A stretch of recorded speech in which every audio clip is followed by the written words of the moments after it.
And I think we're about to be joined here by Lyman Sheats, who is the programmer of ACDC, who's one of his recent masterpieces. And I think he'll be able to tell us everything about the game pretty well, certainly much better than I can. Welcome, Lyman. How you doing today? I'm doing okay, I guess. Thanks, Joe.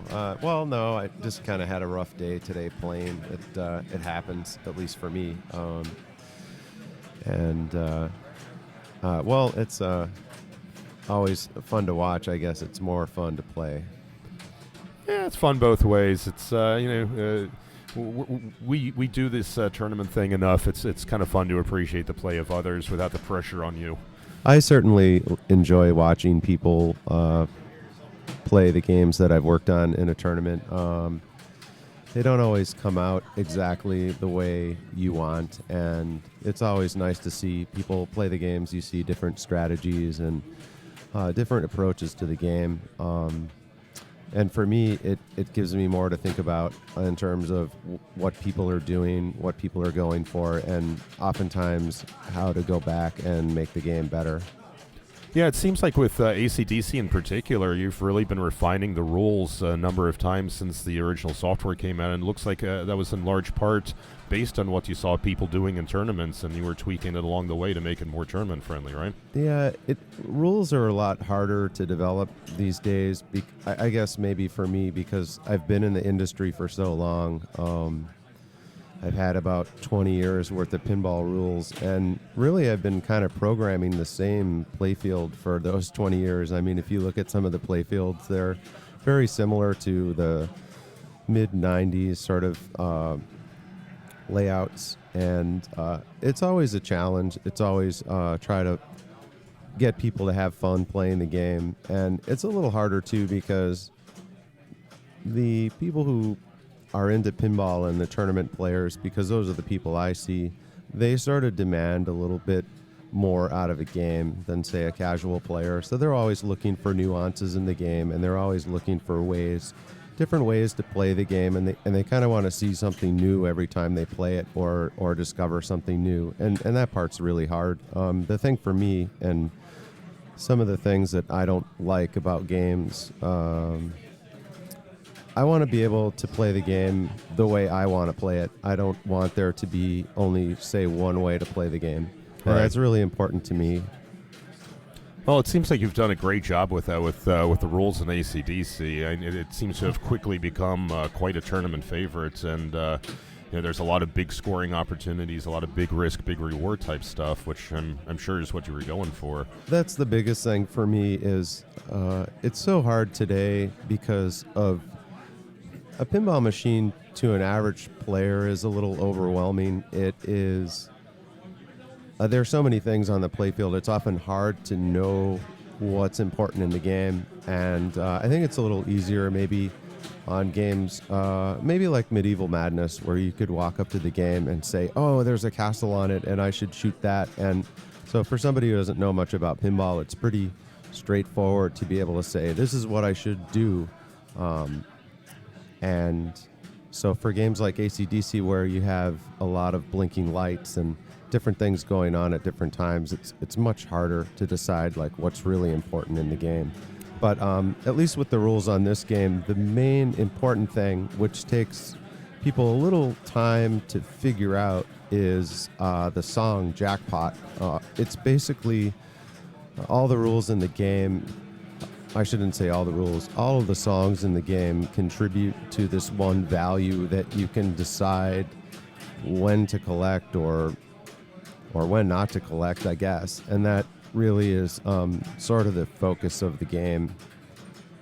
So when you see people play it, there's some basic strategies to try to build up a score and collect it. That's the general overall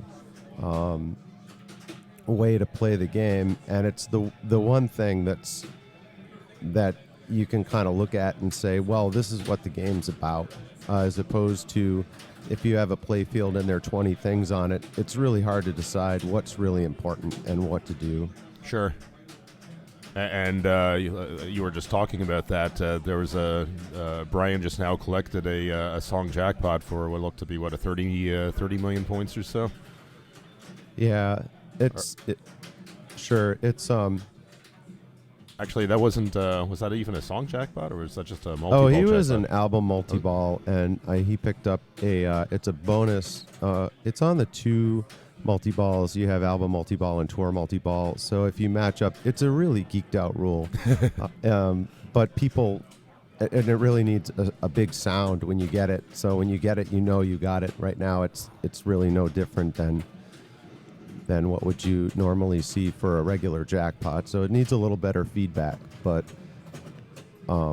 it is part of the strategy in the game to try and match the song with the album during album multi-ball, or to try to match the song with the tour in tour multi-ball. So you're really going there for hardcore fans of ACDC who know that information like the back of their hand, huh? So he picked up a song jackpot there for about $10 million, it looked like. Yeah, right now he's in tour multi-ball, and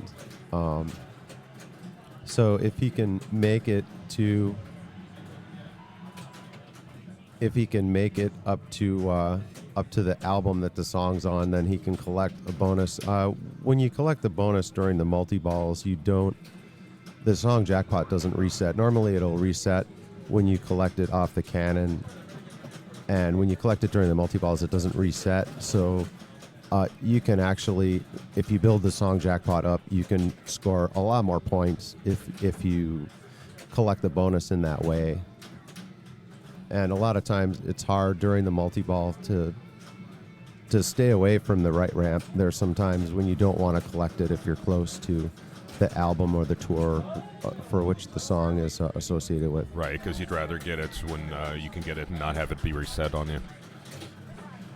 Yeah, this game, when we were developing it, was all about choice, because, again, one of the things that I noticed, at least with a lot of watching tournament players, is they would play a game and there would be exactly one way to play a game. And some of my favorite games over the course of, I guess, the whole time I've been playing pinball, 20 or 25 years, have been games where there are a lot of different strategies. One of the games in the bank here, Shadow, is one of my favorite games to play. There are a lot of different ways to approach it, or maybe not a lot of different. I guess maybe 2 or 3 main ways to approach it, but at least there are options for the player. They're not locked into playing it a certain way. Sure. Like on certain games where you know every player is just going to do the exact same thing in a tournament setting. Yeah, I think Johnny Mnemonic is probably the example of for me, a bad implementation of game rules, because the way the bonus works with the hold bonus, you really have to have you have to play ball 1 a certain way and ball 2 a certain way and ball 3 a certain way. And if you don't do that, it's very depressing to be on your second or third ball and not be able to come back. So for me, I like games where if I'm on my last ball and I don't care how well you did on your 3 balls, that I still have a chance. That's really important to me. Sure. And I think it's also important to tournament players, because when you're watching all of this, you don't want some player to come up to the game on their 3rd ball and realize like they have no chance. They have no chance whatsoever. Yeah, exactly. Well, on that last ball of Brian Shepard's, he started that ball with, I think, something like 4 million points, essentially nothing. And at the end of his ball 2, he has 148 million.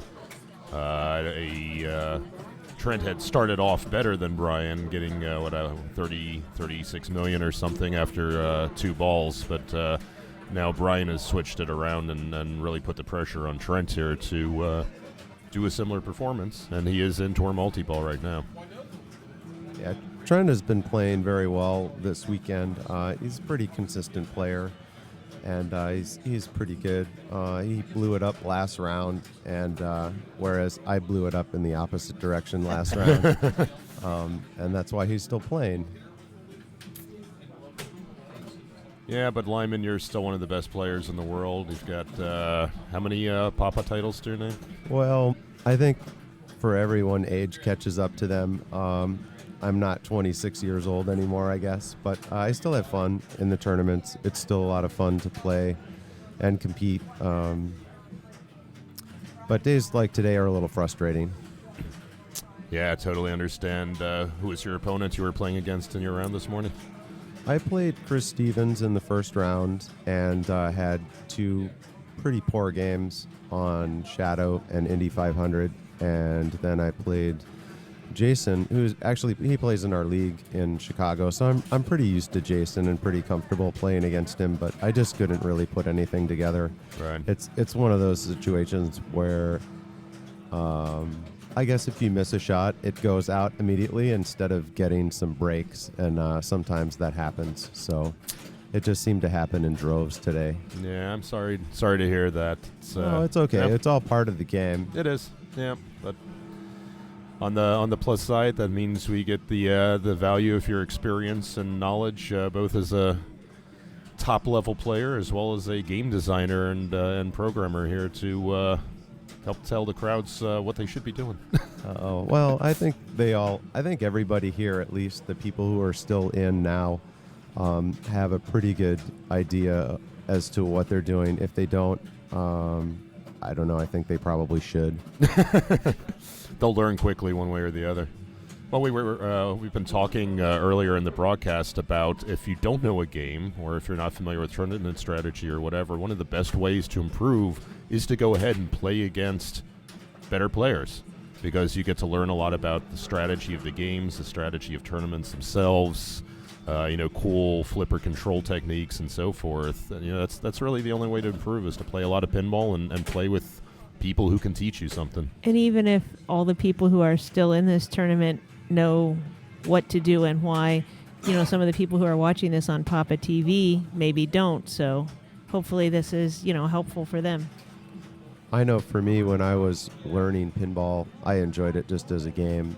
It really helped to watch better players to see what they would do. And the one thing for me, I didn't get really good at pinball until I learned how to do a drop catch. And then after that, it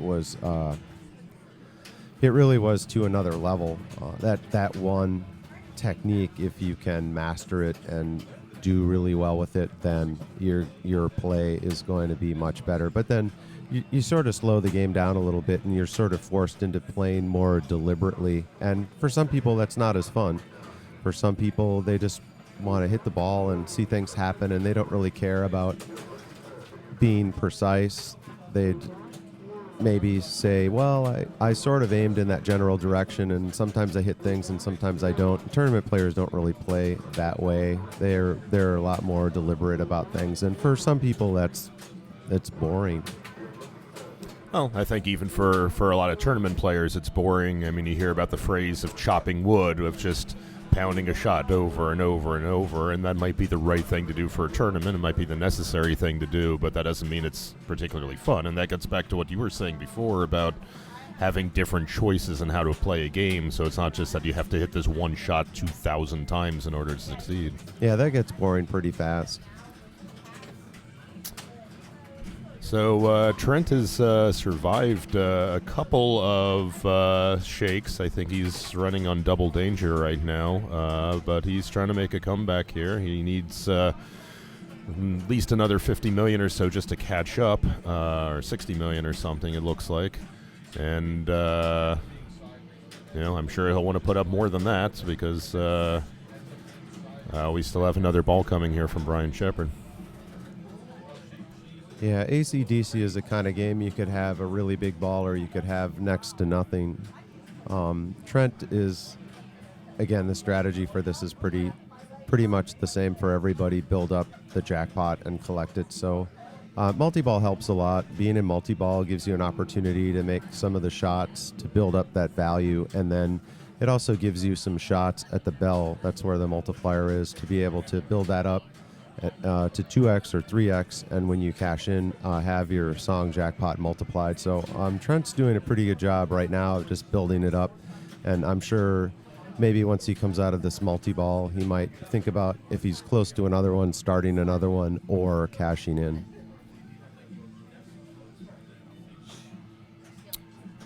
You're currently watching the playoffs at the Fairfax Pinball Open in Fairfax, Virginia, just outside of Washington, D.C. We're watching Trent Augenstein battle Brian Shepard on ACDC Pro. I'm Joe Schober. I'm here with Julie Schober and Lyman Sheats.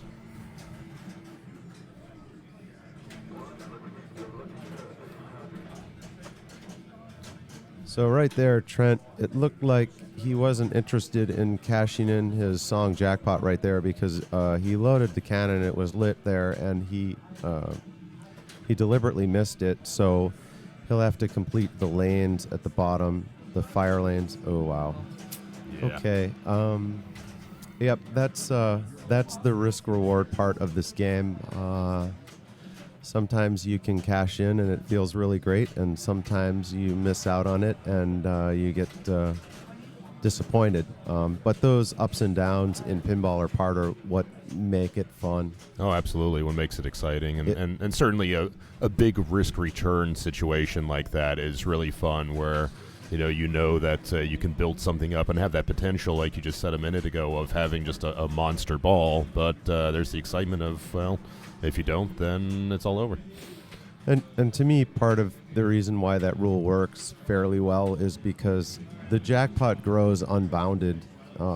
So you can always say to yourself, well, this game I'm going to try to do better than I've ever done and build it up to higher than I've ever built it up to. And it's part of the fun of pinball. It's part of what keeps it interesting. What is the highest song jackpot you've personally collected? Oh, I'm not sure. Maybe in the 300s. A couple times, I think 300. So basically, like a little over. Once it gets to be over 100, and I start to look to cash it in. Sure. Yeah. Don't want it to all fizzle away. Looks like we've moved over to a B Division match on Twilight Zone. Up on the machine right now, we've got Greg Giblin. Didn't quite take note of who his opponent is right now, but Greg is player 2 here, just starting off a game. Strategy we've been seeing from a lot of people today and this weekend on Twilight Zone is just running through, loading the gumball over and over in order to get Powerball Manias. It looks like he has quite a little dance going. I think that's probably part of his strategy. Yeah, I think the dance is part of the strategy. He's got the headphones working, I think. Yeah, Powerball is definitely a strategy in Twilight Zone. I kind of wish the rule were a little different. I know for me, when I get the Powerball out on the playfield because it's so dangerous to shoot around, the thing I want to do is just like put it right back into the gumball machine and play my multi-ball where there are a whole ton of points on the mini playfield, 50 million. If you can get the ball through the hole in the mini playfield. For me, I think maybe it would have been more interesting if maybe when the Powerball's out on the playfield that instead of getting automatically 50 million jackpots, you could shoot the 5 million targets because they're lit. When the Powerball's out, you get 5 million when you hit them. And build the jackpot that way. So that way, while the Powerball's out, you could choose to shoot some targets to work a jackpot a little higher. But so the way the rule is right now, the Powerball comes out, and you pretty much want to put it right back in the gumball machine and get your multi-ball. Right. Yeah, you don't have that risk return when you're playing with the very squirrely Powerball, very fast, very dangerous. But yeah, like you said, there's not nearly enough risk return there to make it worth warrant keeping out. the ball flying around in the playfield like that. Sure. Yeah. I think we're actually going to be switching over to Star Trek for a little while here. We've got Jason Werderick up against who do we got? Keith Brown?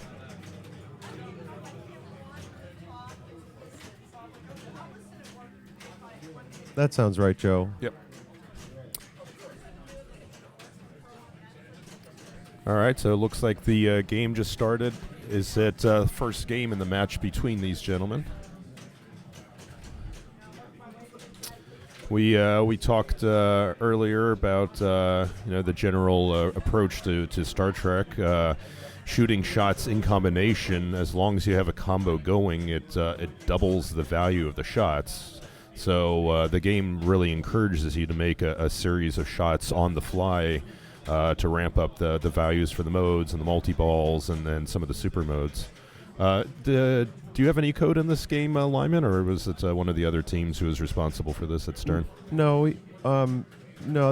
I didn't really work on Star Trek I of course work with Steve, and Steve's a great designer. He and I have a lot of fun at work, and he really cares about what he does, and he labors over all of what he does, and I think it shows in his games. His games play really nice. They play very smooth, and he's a great guy to have working in pinball.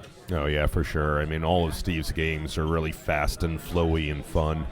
You just saw Jason make one of the more interesting shots here in Star Trek. He had to shoot underneath the upper right flipper to start his next mode. You can either do that or shoot the saucer on the left side, but he'd had the ball on the left flipper, so he elected to shoot that shot underneath the upper flipper, which I think was it's a shot you also see in Spider-Man, which was one of Steve's previous releases that I know Lyman did work on. Yeah, I was just going to mention that that design originally started in Spider-Man, and then well, a lot of what happens with pinball design, people say, well, how can it take so long? Part of it is because it's easy to look at an end result and say, oh, okay, they should have done this and they should have done that and whatever else. Nobody understands the path we take to get where we end up. Oftentimes it's in circles or curves, or you backtrack, and there are all kinds of changes that are made. So originally on Spider-Man, this shot fed underneath the flipper and came back, I guess, kind of towards the right return lane, right out lane area. And it was always like, I can't swear here, can I?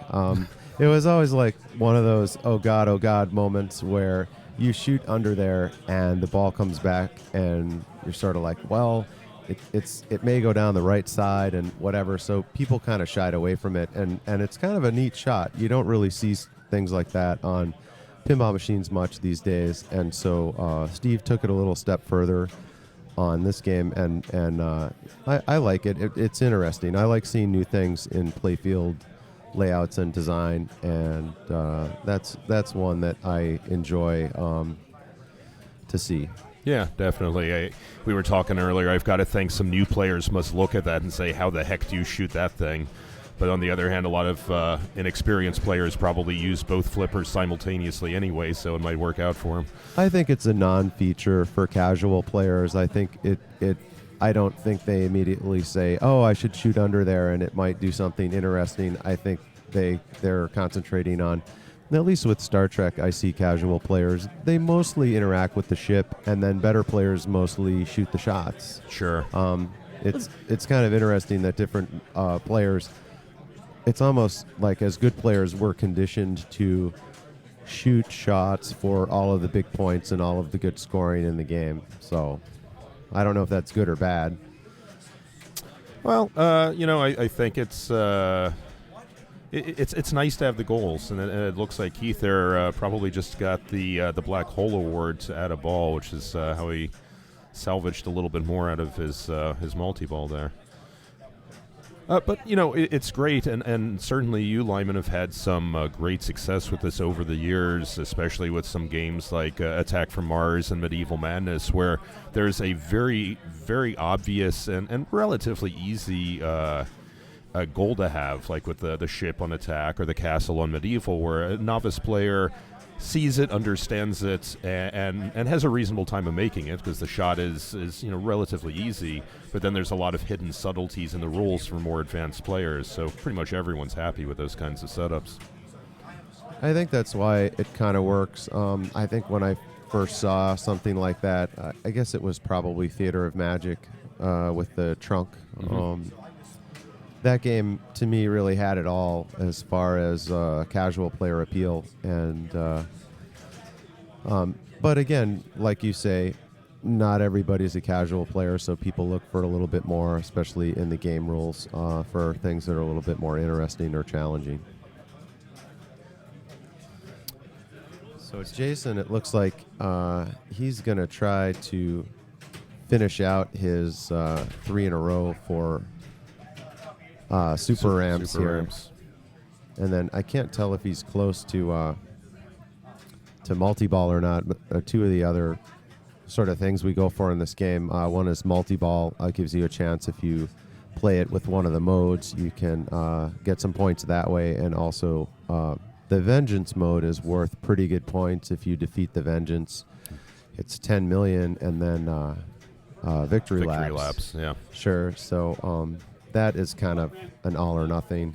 If you get there and you don't make that, then you're, I don't say kind of at a loss, but it's kind of tough to recover because you have to play through a couple of other Vengeance modes that aren't as, I guess, lucrative in the scoring department as the first one. So, or at least they're not multi-balls, so you don't have kind of the sort of low-risk situation of playing a multi-ball and, not having to worry about losing your ball completely. Sure, multi-ball is the kind of thing where, for a good player, it's kind of like a free ball.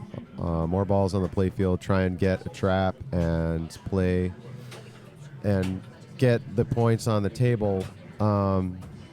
Unfortunately, I don't say unfortunately, but a lot of times, at least in the risk-reward department, multi-ball isn't so risky. So for me, I would look for, at least for rules, to be able to find a way to make more points with just one ball on the table, because when one ball's on the table, you risk. It's just at risk all the time. Sure. So, yeah, but the way rules are for most games these days, multi-ball is this big deal, and that's where most of the points are.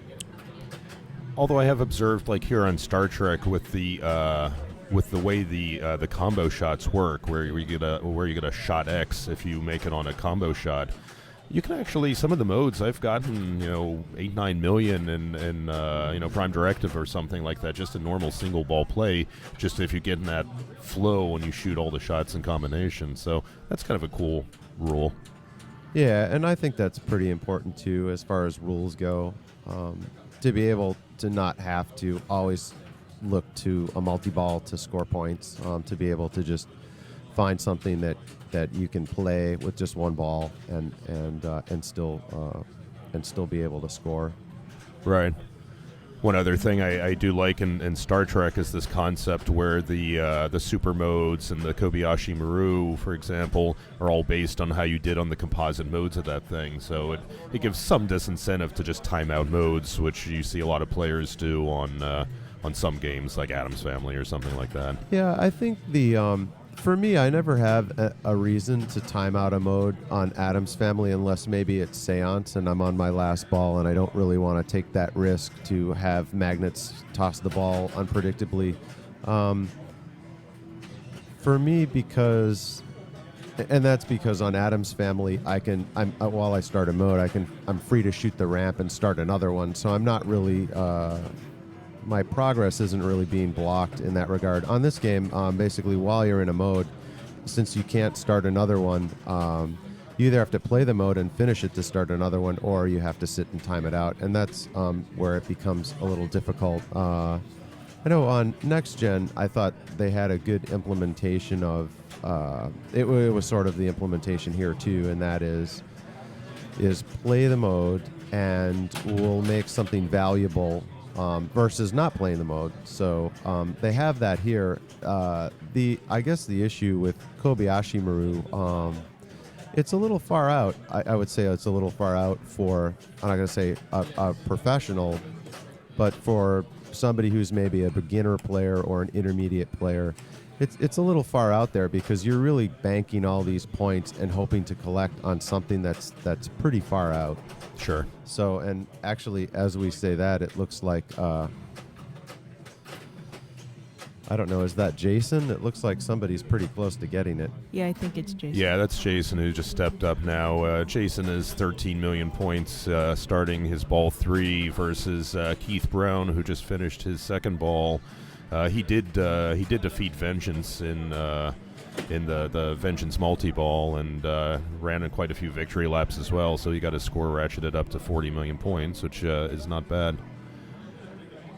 Yeah, I think Jason, if he can get Vengeance here and then he can get Kobayashi Maru, I think he has a really good chance of pulling this out. But then again, he's player 1, so he's going to have to sit and watch what Brian does in his last ball. But Jason's a really good player. We go at it pretty regularly in our league in Chicago, and he's pretty solid. He's streaky like anybody else. But he's a really solid player. Yeah, for sure. And there is his Vengeance multi-ball right now. Yeah, so It looks like he might have... Did he shoot that, or did he do that off the punch-in? I think he got it on the ship. yeah, no, he started it because he has his ball saver running, and I think he's trying to Yeah. shoot the ball in the ship there. He got it there. He'll release the ball and get another one out. And then he can kind of go to town on these shots. And then it's really important to finish this out because, again, if you defeat the Vengeance, it's 10 million points. And that's a good chunk for what he needs to do here. Actually, I hate to correct you, but it looks like it was actually 5 million points, at least when Keith okay. did it. I see. I guess I'm used to shooting it on a combo. On a combo, so, right? yeah. Oh, so you do have that 10 million point potential. Although I would say that the Vengeance shot is actually surprisingly tight, so shooting it on a combo can be tricky. But yeah, certainly doing it on a combo, that's a 5 million point boost, so that's nothing to sneeze at. I think for the points, it's worth it. 5 million is hard to kind of find those kind of points on one shot For in sure. the game. Yeah. That was a tough drain there. Although while Jason was in there, he did complete Nero, so it looks like he only has one mode left to go to be able to qualify Kobayashi Maru. Nice shot there. Yeah, that left kick out was a little tricky earlier. When it kicks out, it sort of was hitting the top of the slingshot and going over towards the right side. So I don't know if he's going to try to lock a couple of balls. Just so for me, when the two locks are lit, I try and lock the balls just so I can get the targets set up so I can try and get another lock and get multi-ball. Of course, I say that, and then he starts the multi-ball, so he already had two locked. Yeah, the before you got here, all the players have been very accommodating to us. At whatever feature we say they're about to start, they promptly do that for us. So it's been very helpful for the broadcast. Yeah, multi-ball here is another good opportunity to get some points, certainly. And he was each shot, again, if you shoot with a combo, is doubled, and then the points build while you play the multi-ball. So he still got his ball saver going. You just sort of have to be patient with this one and make your way through it. That was kind of a tough drain there. Uh-oh. Oh, well, he better not tilt, because he does still have two balls in his left flipper. Yeah, And- he would want to do that. Yeah. And the other thing that did happen while in the middle of that multi-ball is he did complete Klingon battle, so when he concludes the Klingon multi-ball here, he will have Kobayashi Maru waiting for him on the Vengeance shot. But he's going to be wanting to collect a whole bunch of points before then, too. Yeah, the other thing that I always forget about on this game is the black hole add-a-ball. Basically, if you complete the red stand-ups, it'll light the target, and it's really pretty good for extending this multi-ball because this one takes kind of a while to get to work your way through. And he's taking a lot of risks here, letting his held ball go to save the other ball when he'll have Kobayashi Maru lit at the end of this. But I guess he thinks the risk is worth it. For me, I would certainly keep one ball on one flipper, knowing that when I came out of this multi-ball, I would be one shot away from another multi-ball and hopefully a whole great nother job pile there. of points. Yeah, Jason's certainly demonstrating great ball control here.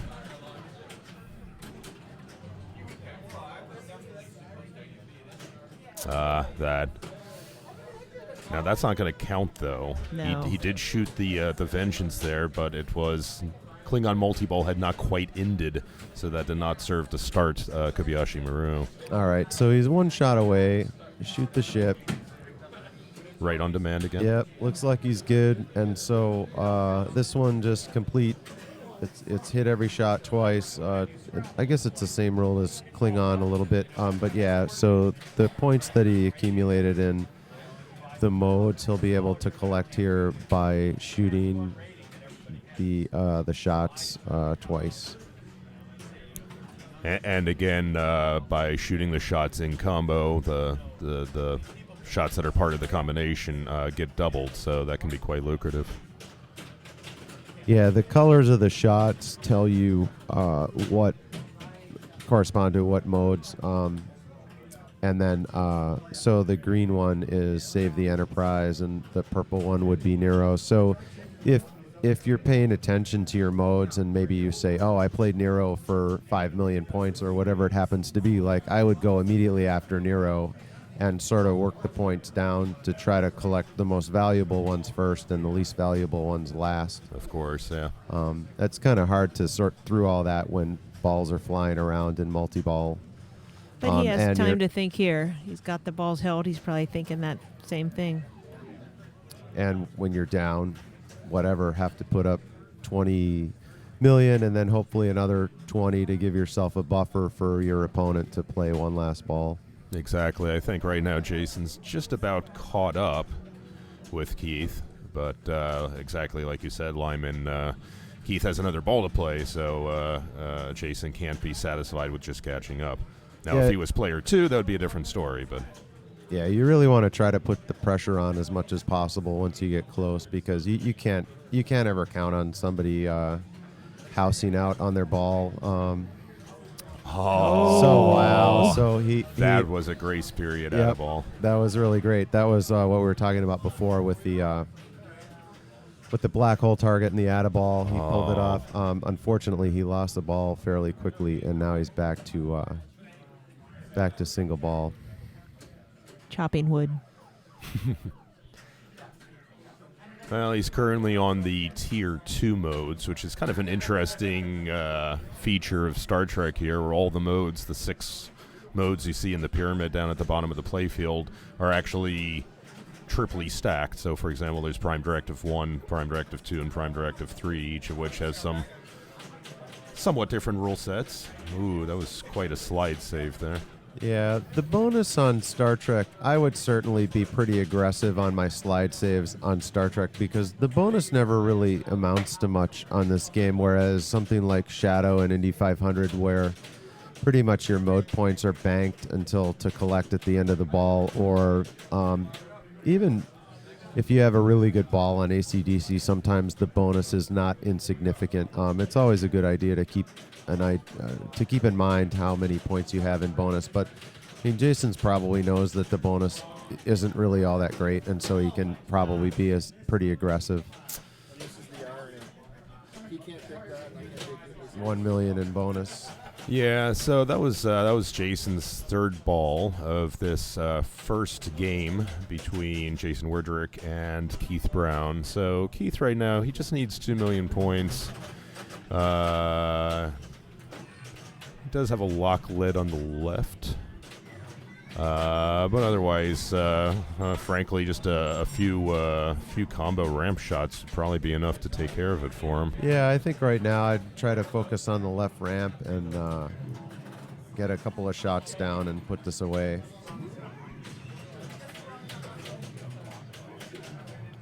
Oh, boy. Oh, wow. Well, that will not be enough bonus there, so I think Jason actually pulled that one out after being in quite a deficit after ball 2.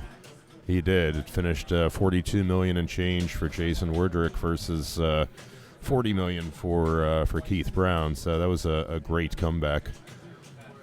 While we wait for the next match, buy cool stuff. Papa Store sells T-shirts. It sells hats. It sells cups. It sells pinball machines. It sells Papa stuff. Whoosh. Whoosh. I have a whole closet full of Papa stuff. Get nice comments on my Papa T-shirts all the time from people out in the public. Looks like we've moved back to Twilight Zone game here, probably one we left earlier. Trent Augenstein is currently up. And I think this is still a match with Brian Shepard, if I'm not mistaken. Yeah, I would expect Twilight Zone to be one of Trent's go-to games. He blew it up in the qualifying. He put like a 2 billion on it, and I would expect that he would play this out pretty well, pretty strong. One of the rules I really like about this tournament is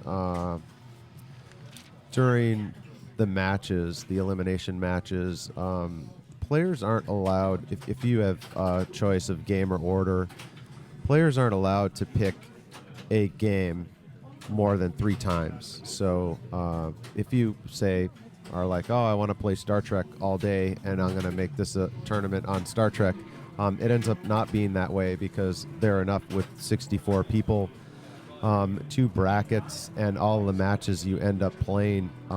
If you keep choosing your go-to game, eventually you're going to run out of picks on it and you're going to have to play something else. So at least for me in this tournament, I didn't get far enough along, but I did run out of picks on Shadow, and it is something to keep in mind because there are certainly some games here that maybe some people don't feel so comfortable on. I know I didn't play a lot of Matahari, so I'm sure there's some, eventually if you get far enough through the tournament and you choose that you need to maybe play something that you haven't played so much or you don't feel comfortable playing. In which case, I would probably just switch over to maybe choosing to go second. Just another thing to think about. But I like that rule because a lot of tournaments, it boils down to just play the same game over and over, Yeah. and you end up out of a bank of 9 machines, only like 3 of them get used or something like that. Yeah. Yeah, and I don't think that's a real good test of playing ability. It's like I don't like tournaments where it's like, oh, okay, who played Star Trek the best this weekend? I like tournaments where there are a mix of games that are played, and so the person who wins ends up being the best, at least that weekend or day, on a variety of games. We're here at the Fairfax Pinball Open in Fairfax, Virginia. We're watching the playoff rounds. You're currently looking at Shadow featuring the brand new Player Cam 5000. So you can see every player's every reactions, read every curse word on their mouth as they mouth out what they really feel about that drain that just went by. It looks like, who do we got here? We have Jason Werdrick and Keith Brown again after Jason just pulled out a really nice kind of comeback victory on Star Trek a few minutes ago. I think Jason is looking to put it away here. Shadow is one of his stronger games, and I know that he was worried about running out of picks on it. So, although he is going second, so I'm not sure. I'm guessing. I'm not sure who picked this game. Yeah, I would guess if things went according to the normal course of things, Keith may have actually picked that. So either Keith does not know how strong Jason is on it, or Keith just thinks it's one of his better games as well. Yeah, Jason has a Shadow at home, so he's certainly had lots of practice on it. This one plays pretty well. The battlefield is a little tricky. The ball will sit on the kicker and not kick sometimes. Yeah, the opto's out of alignment or something like that. Yeah. But in general, it plays very, very well and very fair. Yeah, if I remember correctly, Jason Werdrick's name is actually on the credits of this game, so I'm picking it against him. That might be a hint. Maybe you don't want to do that, but yeah. Yeah, originally, Jason's been in Chicago the whole time, but when we were, I guess, younger, we would go to, there was an arcade in Carroll Stream called Gala North. It was a bowling alley, actually, and Jason used to go out there all the time, and that was when designers and programmers would go out and watch their games being played, and Jason played the game a lot and helped out a little bit with identifying bugs and playing the game and talking to the designers, Brian Eddy, Mike Boone, and so he gets a little credit in the game, which I think is pretty cool. Yeah, for sure. I mean, especially a great game like Shadow, I'd certainly be proud to be associated with it. This is a Brian Eddy design, although it plays significantly different from some of Brian's later designs, like Attack from Mars or Medieval Madness. Yeah, I think at least from the design point, every designer's first game, they kind of shoot for the moon. They want. I know for me, when I get away from pinball, because there have been some times in my life, at least my transition from Williams and then ultimately over to Stern, when you have some time away from it, you have some time to allow some ideas to accumulate, and you start thinking about things and whatever else. So Brian, as a designer, at least I've seen it with Brian and probably also Keith on Simpsons, because he was involved with the design of that game too. The game ends up being it ends up having a lot of stuff in it because there are all these ideas, and you want to make sure, like, oh, I get all these ideas into my cool game, and it's going to be the greatest game ever. And really, just when you work on design, you just have to worry about the things that are good and what works. It doesn't have to be the kitchen sink. Sure. But yeah, I think Brian shot for the kitchen sink on this game because there are a lot of cool things in it. There are. It's a cool game. I think the downside of having the kitchen sink in it is Shadow is not a game I would particularly suggest to the casual player. The shots tend to be tight, and there's no kind of one obvious. It doesn't have the big thing in the middle or whatever. So That sounds like something that would be in the junkyard game. Shoot for the kitchen sink. I think that is in Junkyard, actually. Yeah. Yeah, I really enjoy playing Shadow. Probably my favorite shot on any game is the two-way combo, being able to the left loop to the upper right flipper shot for some kind of payoff. And I really like the two-way combo in this game. You can just build it up and build it up. And it's pretty risky, too, when the ball comes flying off that loop. But the way this game's playing here, I don't think the strategy is so much that. The battlefield plays pretty well, and at least the way I've seen people play this game over the weekend, people are not really using that strategy much. I was actually surprised. I didn't see more people looking to just milk Vengeance. The Vengeance timer is actually very generous on this. I think it's like 30 seconds, and the ramps have seemed to be reasonably friendly. If you get into Super Vengeance, it's 4 shots for 100 million and just keep doing it over and over. Yeah, that's one of the strategies I know that Keith Elwin uses a lot. He's very good at shooting ramps. I've never really been comfortable shooting at that left ramp. So close to the flippers. Yeah, there's so many ways that it can go wrong if you miss, and to me, they're just other ways to play the game and get some points. So, but Keith is really good at that shot and Vengeance, and that works pretty well for him.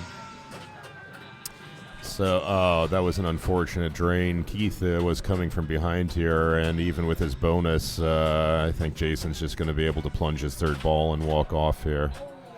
Very close.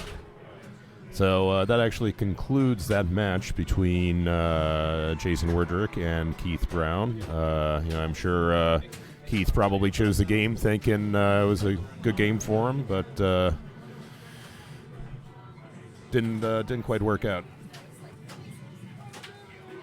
Yeah, sometimes those games go that way. They're decided by a handful of points, and then you start thinking like, well, if I only played it safer, or if I only did this, or if I only did that.